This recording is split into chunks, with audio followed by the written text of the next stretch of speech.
राजभाषा हिंदी की कक्षा में आप सभी का स्वागत है।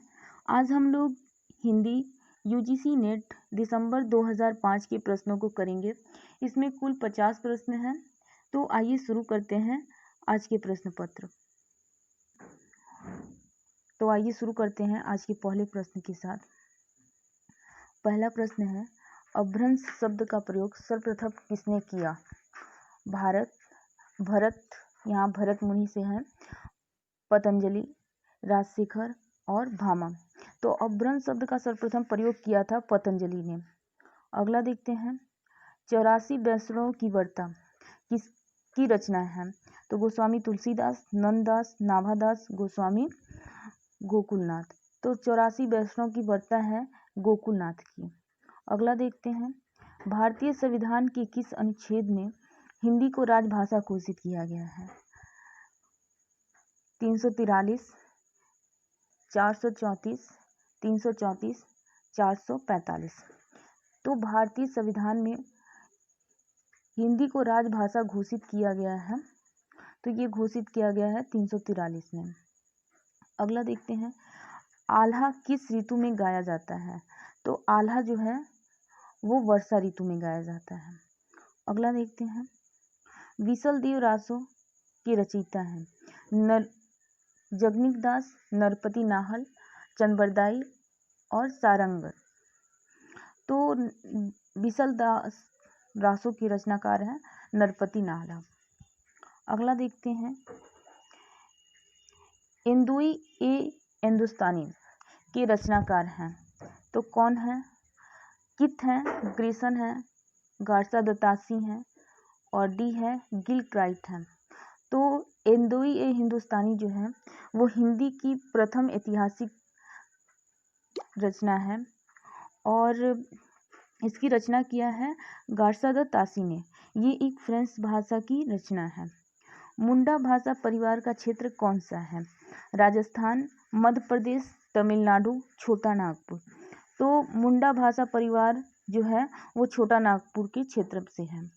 अगला देखते हैं, इनमें से कौन सा कवि अष्टछाप की नहीं है? सूरदास, कुंभनदास, नंददास और रैदास। तो रैदास जो है वो भक्ति काल के कवि हैं, लेकिन वो अष्टछाप की कवि नहीं है। अगला देखते हैं, अनुराग बांसुरी किसकी रचना है? रहीम दास, रसखान, नूर मोहम्मद, शीश-स्वामी। तो अनुराग बांसुरी जो है वो रचना है नूर मोहम्मद की। अगला देखते हैं, नैन नचाए कहीं मुस्काए, लला फिर अय्यो खेलन होरी। ये काव्य पंक्ति किसकी है?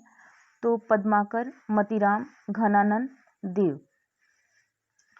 तो नैन नचाए कहीं मुस्काए, लला फिर अय्यो खेलन होरी, ये पंक्ति है पद्माकर की। सॉरी, पर ए ऑप्शन सही है। अगला देखते हैं, सखी वे मुझसे कहकर जाते, किस कवि की काव्य पंक्ति है? मैथिली शरण गुप्त, पहला है सियाराम शरण गुप्त, दूसरा है मैथिली शरण गुप्त, अयोध्या सिंह उपाध्याय हरिऔध और जगदीश गुप्त। तो ये सखी वो मुझसे कह जाते, ये मैथिली शरण गुप्त की है, साकेत की पंक्ति है। अगला देखते हैं, शिव शंभू के चिट्ठे के लेखक कौन है? प्रताप नारायण मिश्र, बालकृष्ण भट्ट, श्रीनिवास दास, बाल मुकुंद गुप्त। तो शिव शंभू के चिट्ठे जो है वो लिखा है बाल मुकुंद गुप्त ने। अगला देखते हैं, देश विभाजन को लेकर लिखा गया उपन्यास है अमृत और विष, झूठा सच, अपने अपने अजनबी और अंतराल। तो देश विभाजन को लेकर लिखा गया उपन्यास है झूठा सच। अगला देखते हैं, धानु सेन प्रसाद के किस नाटक का पात्र है? तो धातु सेन जो है वो जयशंकर प्रसाद के किस नाटक का पात्र है ये बताना है।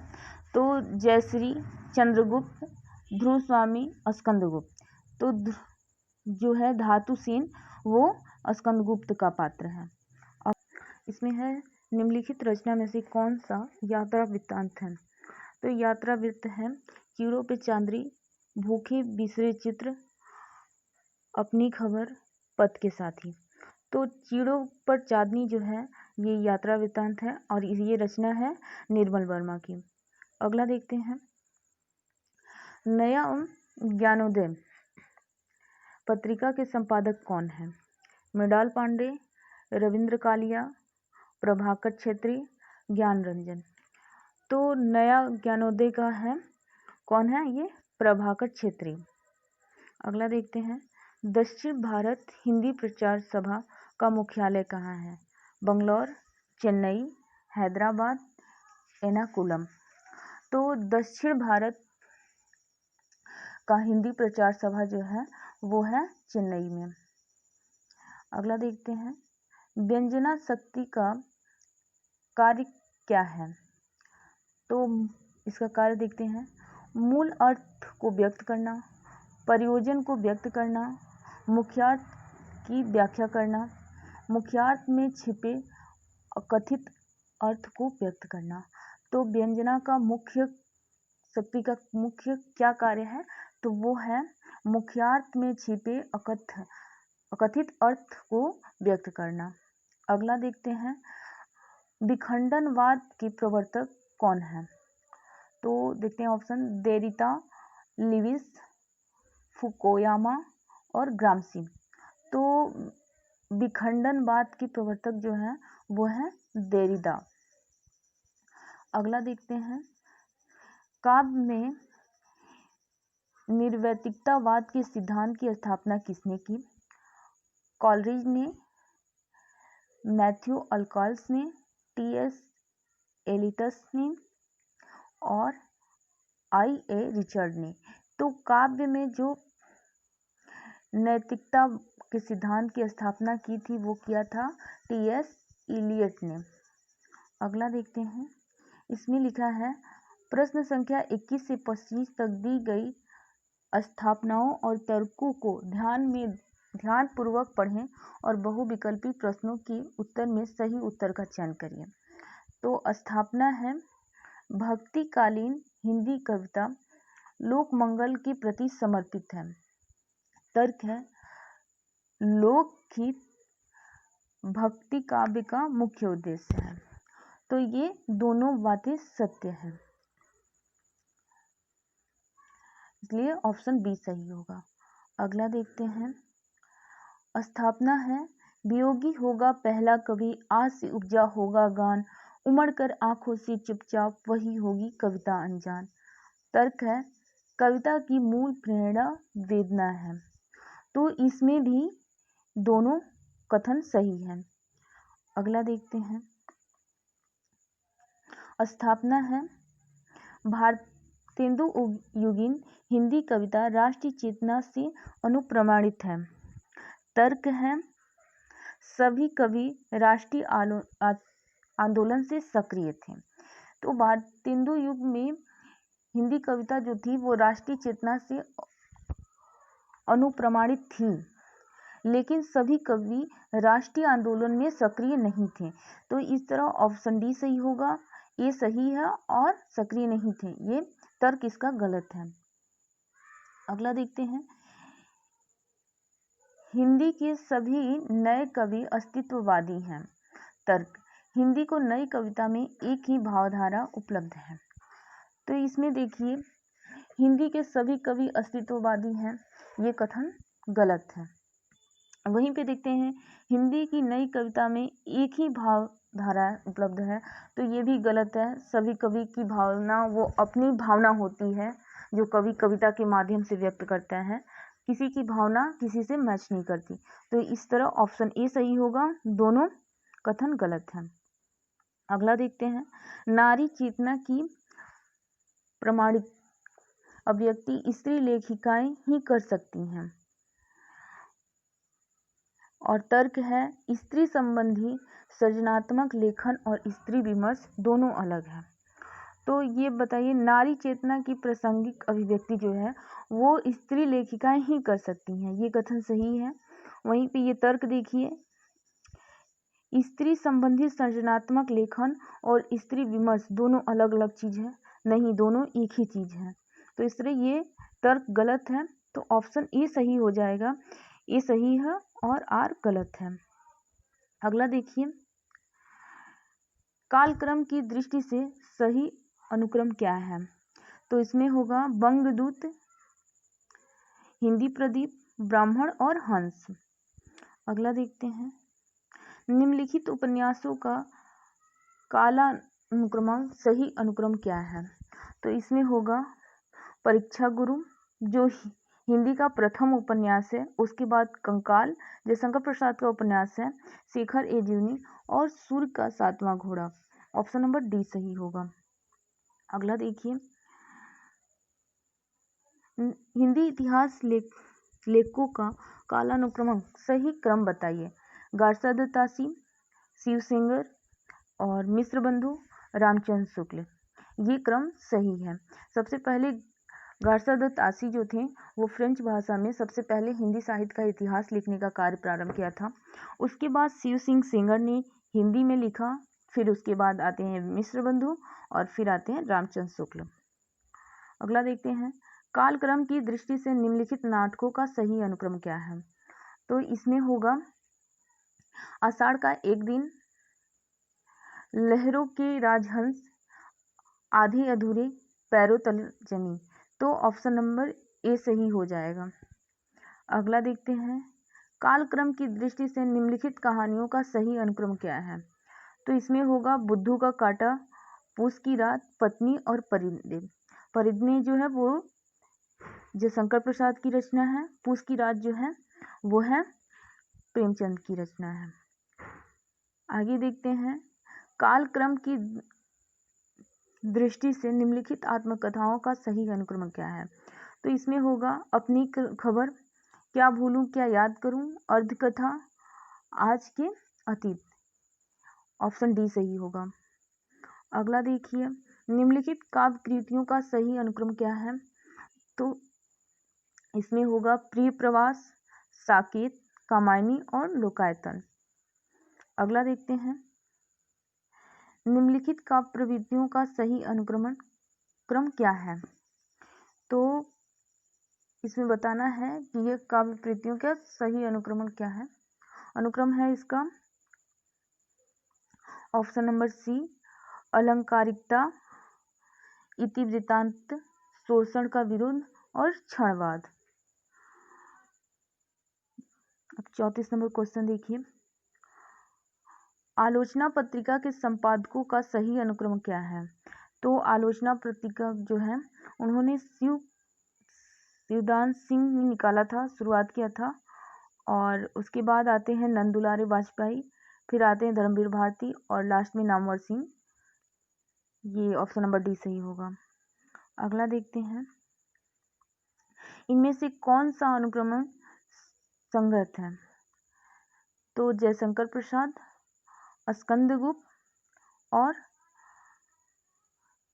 ध्रुवसेन और प्रसादांत, ये संगत प्रिय हैं। अगला देखते हैं, कौन सा युग्म संगत है? तो इसमें बताना है कि कौन सा युग्म संगत है।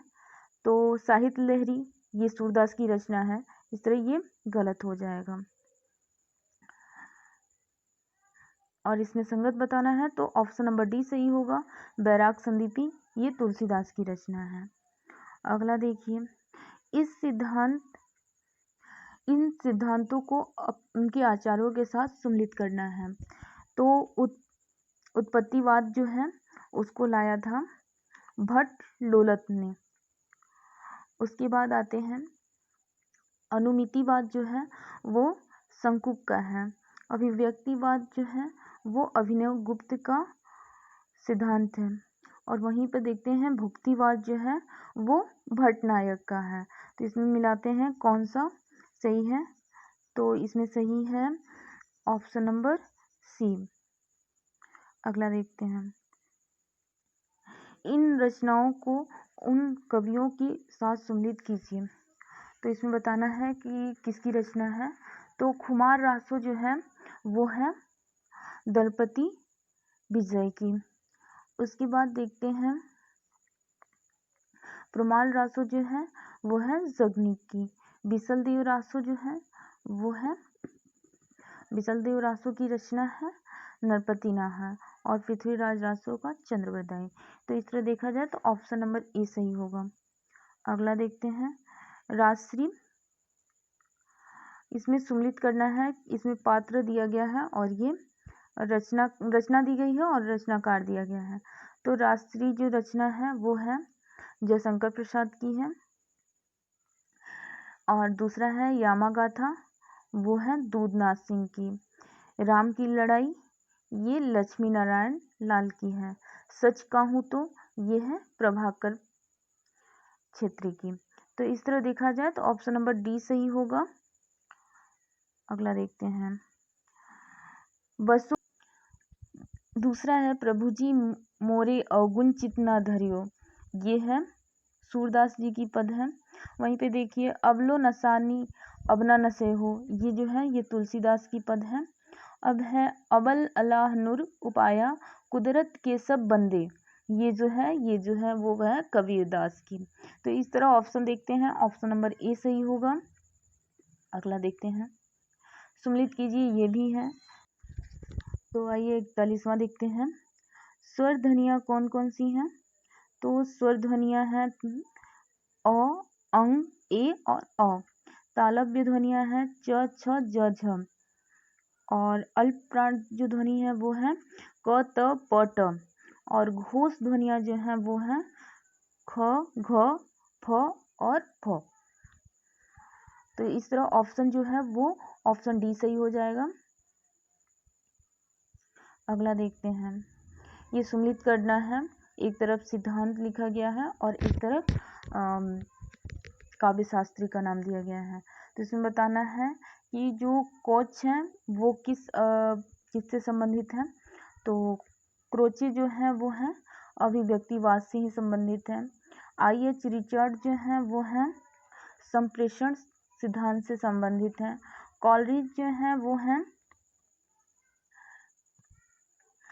कल्पना के सिद्धांत से संबंधित है। वहीं पे इलियट जो है वो है नैसर्गिकता के सिद्धांत से। तो इस तरह ऑप्शन बी सही हो जाएगा, ऑप्शन बी सही होगा। अगला देखते हैं, इनमें से कौन सा उदाहरण रचना और रचनाकार के संबंध में संगत है। तो इसमें बताना है संत हृदय नवनीत समाना, तो ये पंक्ति जो है ये तुलसीदास की है। काहे रे नीलनी तू कुमलानी, ये कबीरदास की है। अमीय हलाल मंद भरे, ये जो है ये है रसलीन की है। और मेरी भव बाधा हरो, ये बिहारी की पंक्ति है। तो इस तरह ऑप्शन ए सही हो जाएगा। अगला देखते हैं, इन बोलियों के उनके बोली क्षेत्र से सुमिलित कीजिए। तो ब्रज भाषा जो है वो है, ब्रज भाषा का जो क्षेत्र है वो है अलीगढ़ है। ब्रज भाषा का क्षेत्र जो है वो है अलीगढ़। वहीं पे भोजपुरी का क्षेत्र जो है वो है छपरा। मैथिली का क्षेत्र जो है वो है दरभंगा। और अवधी का क्षेत्र जो है वो है सुल्तानपुर। तो इस तरह ऑप्शन नंबर बी सही हो जाएगा। अगला देखते हैं, इन आचार्यों को उनकी कृति के साथ सम्मिलित करना है। तो चिंतामणि की रचना बताना है। तो चिंतामणि की रचना है कवि कुल कल्पद्रुम। और मतीराम की रचना जो है वो है ललित ललाम। केशवदास की रचना जो है वो है नक्सिक वर्णन। और भिखारी दास की जो रचना है वो है काव्य कल्पद्रुम। तो इस तरह देखा जाए तो ऑप्शन नंबर जो है वो चौथा सही हो जाएगा। अब इसमें जो है लिखा है कि निम्नलिखित गद्य अवतरण को ध्यान पूर्वक पढ़ें और उससे संबंधित प्रश्न संख्या 46 से 50 तक के उत्तरों के दिए गए बहुविकल्पी में से सही विकल्प का चुनाव करें। तो आइए गद्यांश को पढ़ते हैं। कविता विश्व का अंतरम संगीत है, इसके आनंद का रोमहास है, उसमें हमारी सूक्ष्मतम दृष्टि का ममम प्रकाश है। जिस प्रकार कविता में भावों का अंतरस्थ हृदयस्थ और अधिक गंभीर परिपुष्ट तथा परिपक्व रहता है, उसी प्रकार छंदबद्ध भाषा में भी राग का प्रभाव, उसकी शक्ति अधिक जागृत, प्रबल तथा परिपूर्ण रहती है। राग ध्वनि लोक की कल्पना है, जो भावना जगत की कल्पना करती है। वह कार्य शब्द जगत में राग दोनों अभिन्न हैं। यदि किसी भाषा के छंद में भक्ति के प्राण में शक्ति तथा स्फूर्ति संचार करने वाले उसके संगीत को अपनी उन्मुक्त झंकारों के पंखों में उड़ाने के लिए प्रस्थ क्षेत्र तथा विदग्धवाक्स न मिलता हो, वो पिंजरबद्ध कीर की तरह छंद के अस्वाभाविक बंधनों में कुंठित हो, उड़ने की चेष्टा में छटपटा कर गिर पड़ता हो, जो उस भाषा के छंदबद्ध काव्य का प्रयोजन ही क्या। प्रत्येक भाषा की छंद उसके उच्चारण संगीत की अनुकूलित होनी चाहिए। जिस प्रकार पतंग डोर के लघु गुरु संकेत की सहायता से और भी ऊंची ऊंचाई जाती है, उसी प्रकार कविता का राग भी छंद के इंगितों से दृप्त तथा प्रभावित होकर अपनी ही उन्मुक्ति में अनंत की ओर अग्रसर होता जाता है। हमारे साधारण वार्तालाप में भाषा संगीत को जो यथेष्ट क्षेत्र नहीं प्राप्त होता, उसी की पूर्ति के लिए काव्य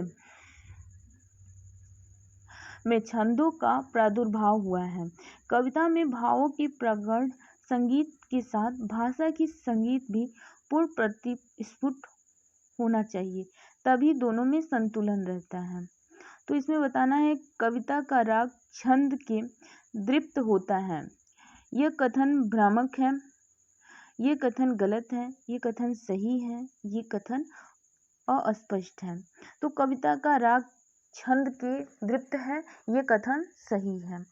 अगला देखते हैं, कविता में छंदों का अस्वाभाविक बंधन उचित है, उनका निषेध करना चाहिए, अनुचित है, उनसे बचना चाहिए। तो कविता में छंदों का अस्वाभाविक बंधन जो है ये उचित है। अगला देखते हैं, राग और कल्पना में क्या संबंध है। तो परस्पर एक दूसरे से अभिन्न है, परस्पर पूरक है, परस्पर विपरीत है, परस्पर समानार्थी है।